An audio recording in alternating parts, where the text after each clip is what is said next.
Hey guys, this is Hell Hades. This is a Raid Shadow Legends video. Guys, we're going in for a third video for Ronda. So we've already done one video where I take her as a kind of free-to-play view and compare her to another starter champion. And in that video, we compare her to Kale and say, who would I level first? If it was my brand new account, who would I pick? That's for the new players out there. I then took my endgame clan boss team and threw Ronda into it to see if she was viable as an endgame clan boss champion versus, one of the best really in Turvold. And honestly, she stands up really well in an unkillable team.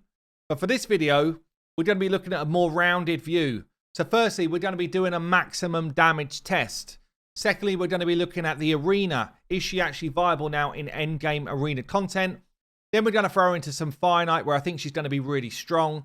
And lastly, we're going to have a look at her in Faction Wars and see if she's going to be bringing the smack to Faction Wars. So Ronda, what do I think of her as a champion? I think actually the design, her kit is pretty damn good.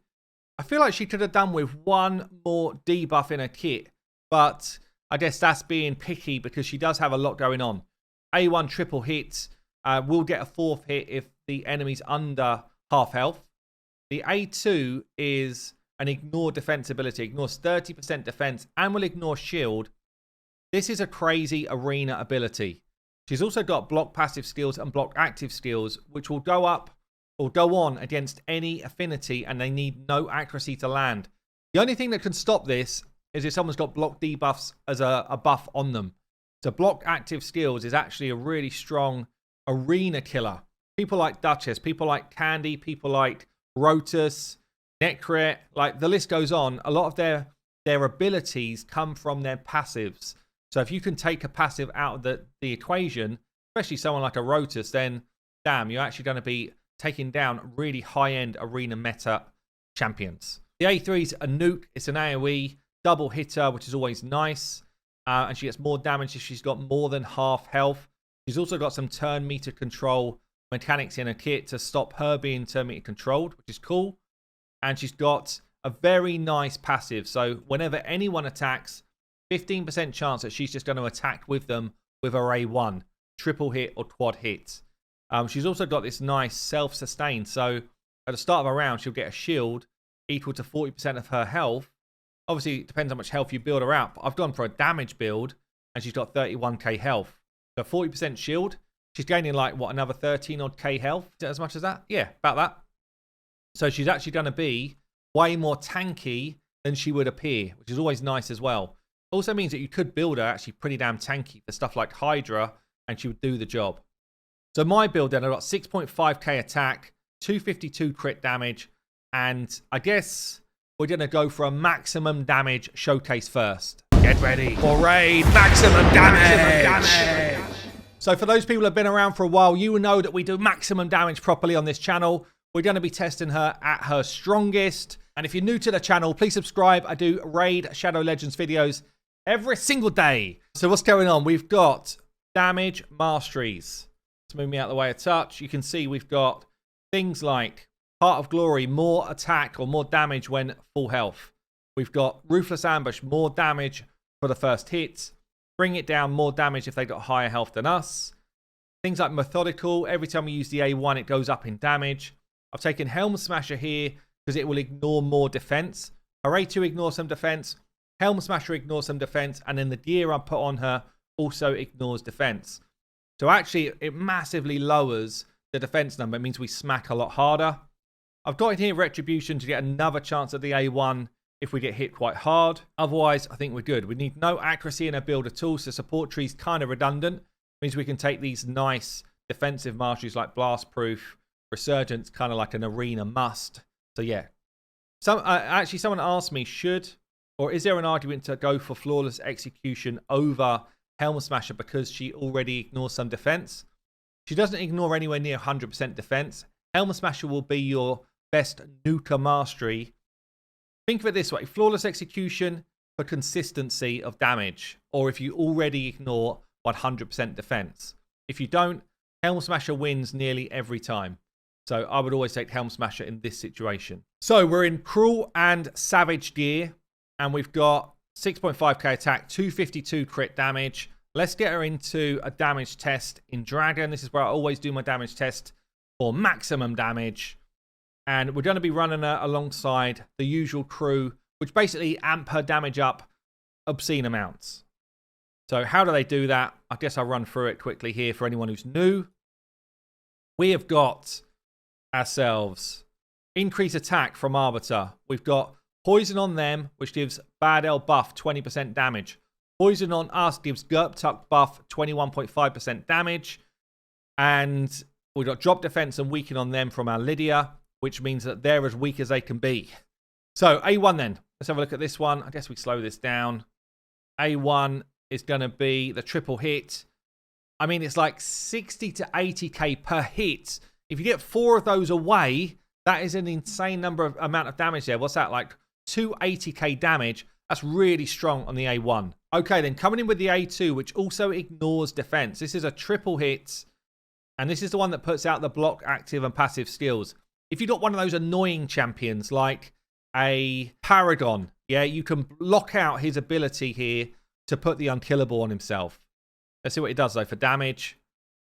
Oh, wow, that is like 140k per hit. That's going to be a 420k A2 smack. Right, let's check out the AoE damage then. So the AoE is probably what we're going to be using mostly in arena or content to try and drop waves. What's she got going on here? I like the animation. What was that? It was like a 2...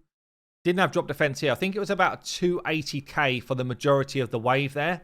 280k is up there with like Ethos, Skull Crown, probably a little bit better than someone like a Tilaya. Like it's like the next wave down of nukers after the top tier. There's like second tier down of nukers. That's still good, by the way, for a freebie champion. She could come in as your kind of muscle. So let's check her out then in the arena. And I'm in gold 5 here. A bit low down, honestly, so I might be fighting people a little bit lower than my kind of quality of account, I guess. But let's get in a reasonable team here. I'm going to put her into a go second team for now, see how she performs, just because it's well built, honestly. And I want to see how we do against people like this Duchess and people like the Rotus, who are definitely arena meta-style champions. So I'm very slow. I expect them to go first. They're going to do all of their buffs and stuff. My Yoshi then will increase my attack and my accuracy. We can deal with nukes because Necrit's protecting our Ronda here. She also had an inbuilt shield as well. Madame then rips off enemy buffs. And I guess let's go an ally attack against a Arbiter. See what she does on this A1. She actually slayed the Arbiter super easy. So with the A2 then, we could absolutely take out a Rotus. Or probably take out maybe even a Duchess. Let's see if we take out a Duchess with this A2. Oh, it's easy. 140k worth of Duchess meat in the turf. She got absolutely wrecked. Rota's coming at us. Obviously, Necrit does Necrit things, trying to keep us alive. Let's give it... Make sure she stays buffed up. Let's get the AoE away, see what this does.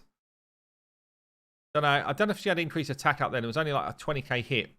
Let's go up against someone else. Someone like a Leo. Leo's got a very annoying passive.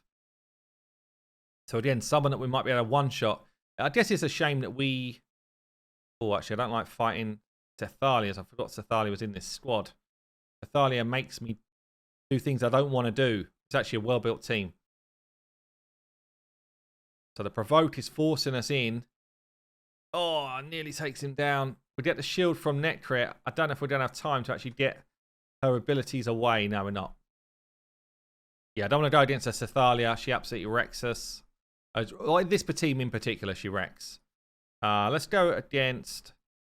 Oh, let's try Mad Ghastly last. Let's go against this team here. So Hedgie team. Stone skins and all its protection means that Hedgie is actually kind of irrelevant to me. More just, can I sustain the damage that's coming at me? Fear out there from my Yoshi. That's actually helpful.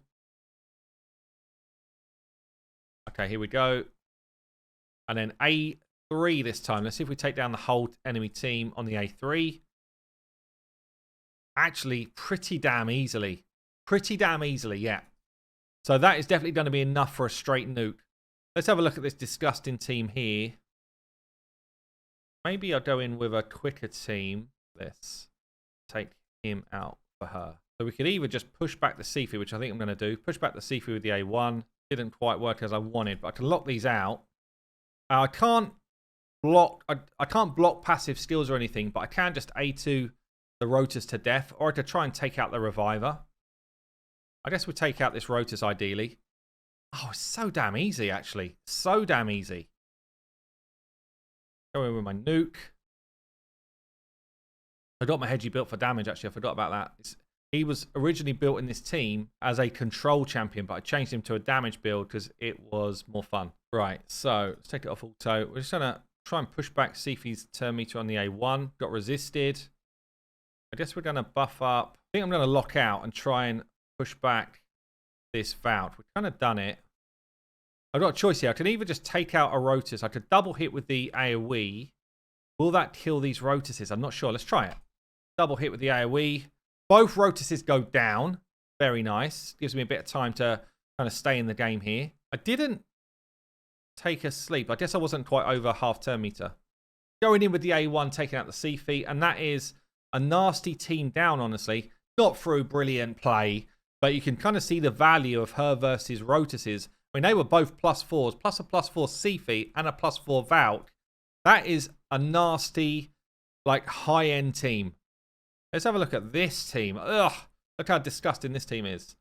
This is a gross, gross team. Very tanky team. Let's go with this squad. I'm just thinking, like, someone like a Tormund, who's, again, very annoying. I'm wondering, yeah, I mean, Tormund, we should just be able to lock out his passive to revive. Now, obviously, Sifis and stuff can revive after that. There's no block revive in a kit, but I could just be like, bam, take out the Tormund with the A2 and he won't revive back. I guess I could, for now. Will I kill these two with the AoE? Don't know if it does enough damage. I would definitely one-shot her with the A2, but then see if he can bring her back. I guess let's try the AoE. Oh, we do, with ease as well. We actually do it with ease. But yeah, there are plenty of arena use cases. Now we can go in with the A2. I mean, she's just going to slap Tormund into the ground. And from there, it's just easy street. No problem at all. Obviously, a lot of this team that I built here is based around the protection of someone like a Necret. You could bring in, for lower level stuff, a bolster set alongside a shield set. That becomes your protection. And then, you know, someone like a Necret's not needed as much. And still be using her in a go second team like this. But yeah, some nasty teams here that we're just trying to deal with. We actually get frozen up there. Got to wait a little while. Necret shield pumps in. Frozen again. Just so annoying. It's just such an annoying team. This is the arena at the moment. Just like so many champions that are frustrating. Cardiel, one of my most wanted champs. With the revive ability, which can't be removed. But there goes one. Doesn't matter though, she's going to come back. This is trouble, just leave it on auto. So if I took over here, will we actually get a turn from our Ronda? Give Ronda a go. So I could, seeing as she's used her revive. She's on a really low cooldown revive though, but you could just A2 a Tormund and say, you're not coming back up. Yeah, so that's one annoying character out of the way. We could then ally attack and say, well, you know what? We're going to try and kill you as well. Oh, she's got a swift parry set on, but still good. Get the block debuffs on him. Oh, sorry, on her. Push his turn meter back. We're going to go in now with the AoE, and that should be game over. But yeah, I think she's going to be really strong in the arena matchup, especially for endgame, where they're specifically going to use her for, like, targeting one person in particular and just wiping them out, especially a Rotus. Let's see what she's like in FIREKNIGHT. Okay, so I've thrown together a bit of a mishmash team, honestly, for FIREKNIGHT 25, but ultimately a couple of turn meter control champions in Holstring and Allure. She is going to be an AoE damage dealer, really, for the waves. We've got Deep doing our drop defense for the waves. Lanarkis giving us an ally attack if we need it for the boss. But just the main thing she's doing here, really, is giving us loads of hits against the boss's shield. And, you know, we're talking level 25 stuff here. So at level 25, you really want to use other people than someone like her against the waves. So yeah, normally you'd be running something like a Seer or a Poison Exploder type of team to get through the waves.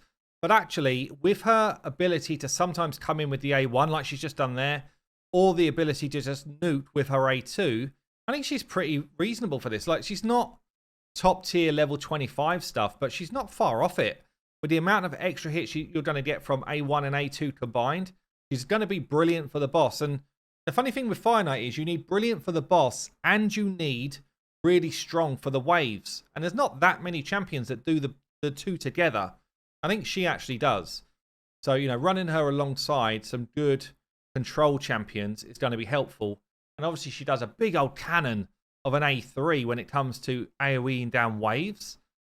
But yeah, I mean, I've still got her in this strong build, I guess, which is helping me a lot. But damn, she's doing a lot of work there. We get onto the boss. We basically just need to break through the shield, which we're going to do between, you know, a few of these multi-hitters. And then we get the turn meter control coming in from holstering and from Allure. You could probably do either or, honestly, with the quality of the builds. And then you're just kind of like smacking him down. When we get drop defense out there, she's doing what? Like 40k a pop with the A1. And that's going to grow to an extra A1 after he goes down. Plus, she's got the chance, that 15% chance to go in and help out again. It's really good. The A2 is like, I think they're 90k hits. 3 90k hits. So we're going to end up beating level 25. Honestly, with a team that I've thrown together with reasonable builds. Like, they're all in respectively decent builds for what they do. But that's pretty quick, 2 minutes. If you're not using Seer or you're not using, you know, like a Poison Exploder type of wave clear. That's pretty damn quick. Ronda doing 2.8 million of the damage. Holstering 1.5. Ronda's done double my next best damage dealer, who's then done double my next best again. So it kind of shows how much work she's done in that fight. She is top draw for FIREKNIGHT right the way through the game, except for the absolute top speed teams. And I guess, really, she's going to be similar to that for most boss encounters in terms of I can nuke you waves, I can do hard hits against bosses, but I'm not bringing any specific debuffs that are really going to help you take the boss down. Someone like a Griffin could be good, where, you know, perhaps you don't want to apply a load of debuffs. Maybe even someone like Bommel is okay, where you don't really want to apply a load of debuffs unless you've got a team to deal with it. But I would suggest, yeah, probably at a lower level it's fine. At a higher level, it would struggle. I wanted to show you Faction Wars. I managed to mess up my recording, and all of my volume was gone, and I cannot get more keys for today, which is annoying. But the main boss here, she basically helped us run through the waves really well. If there's any annoying ads along the way, any annoying champions along the way, we could A2 them and lock out their abilities. She doesn't do anything specifically great for the boss, yeah, or any of the bosses really. But she's going to be in most people's Faction Wars teams because Bannerlords just struggle for champions. You know, AoE damage, she's going to be solid. Locking out annoying champions like Paragons or Man-Eaters along the way is going to be useful. But yeah, she is going to be pretty damn helpful along the way. So look, I think really good free champion in Ronda. I think definitely worth building out for people. As I say, I showcased her in Clan Boss in a separate video. And I think also if you're newer to the game, then she's going to be really helpful to help you progress through a lot of different areas with some nukage and a bit of control. So there you go, guys. I've been Hell Hades. I'll see you later.